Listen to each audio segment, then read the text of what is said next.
ការរំដួលជាផ្កាតំណាងឲ្យអត្តសញ្ញាណជាតិរបស់ខ្មែរ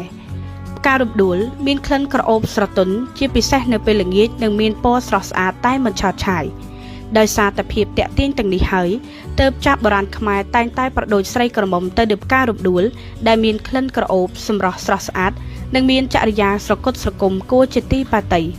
ប្រទេសកម្ពុជាបានកំណត់យករំដួលធ្វើជាផ្កាតំណាងអត្តសញ្ញាណរបស់ជាតិតាមព្រះរាជក្រឹត្យចុះថ្ងៃទី21ខែមីនា ឆ្នាំ 2005 ការសម្រេចយកផ្ការំដួលជាផ្កានិមិត្តរូបសម្រាប់ប្រជាជាតិរបស់ខ្លួននោះ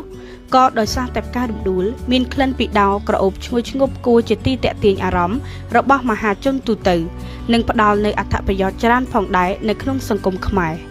ក្រៅពីយកផ្ការំដួលតំណាងឲ្យប្រទេសកម្ពុជាហើយនោះខាងមន្ទីរកសិកម្មក៏បានយកផ្កានេះតំណាងឲ្យវិស័យកសិកម្មផងដែរ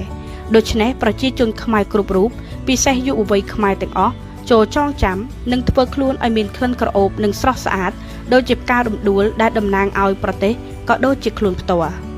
រំដួលជាប្រភេទរុក្ខជាតិមានកម្ពស់ពី8ទៅ12ម៉ែត្រដើមមានសម្បកពណ៌ត្នោតលឿងស្ថិតនៅជាប្រភេទស្លឹកទោលដុះឆ្លាស់គ្នាផ្ការំដួលមានពណ៌លឿងសក្លិនភាយបានឆ្ងាយចោលក្លិននៅពេលរសៀលនិងពេលប្រលប់ជាទូទៅរំដួលចេញផ្កាពីខែធ្នូដល់ខែមីនាផ្លែរបស់រំដួលជាចង្កោមពេលទុំមានពណ៌ក្រហមក្រមៅហើយអាចបរិភោគបានកាលពីដើមនៅរដូវផ្លែទុំប្រជាជនដែលរស់នៅក្បែរព្រៃភ្នំតែងតែបេះផ្លែរំដួលយកមកលក់ដោះស្រាយជីវភាព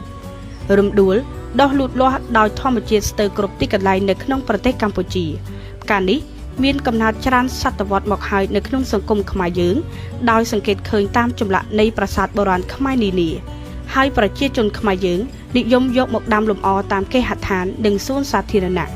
ដោយសារផ្ការំដួលមានក្លិនក្រអូបរបៀបខ្មែរនេះខ្មែរយើងពីបុរាណកាលនិយមប្រើប្រាស់ជាគ្រឿងផ្សំផលិតជាក្រមួនលាបមាត់របស់នារីដោយសារតែក្លិនរបស់វាមានលក្ខណៈក្រអូបឈ្ងុយខុសប្លែកពីផ្កាដទៃដើមរំដួលក៏អាចកែច្នៃប្រើប្រាស់ជាគ្រឿងសំណង់បន្តបន្សំនិងប្រើជាអុសសម្រាប់ដុតនិងអាចប្រើជាគ្រឿងផ្សំជាថ្នាំបុរាណបានយ៉ាងច្រើនមុខនិងប្រើសម្រាប់ប្រយោជន៍ដល់ប្រជាពលរដ្ឋខ្មែរច្រើនយ៉ាងផងដែរដោយសារតែផ្ការំដួលមានក្លិនក្រអូបជាទីតាក់ទាញអារម្មណ៍របស់មហាជនទូទៅហេតុនេះហើយបានជាគេច្រើនប្រដូចនារីខ្មែរទៅនៅផ្ការំដួលរហូតដល់កវីនិពន្ធខ្មែរខ្លះបានបន្សល់ទុកនៅបទចម្រៀងមួយចំនួនដូចជារំដួលក្រចេះរំដួលពោធិ៍សាត់ជាដើម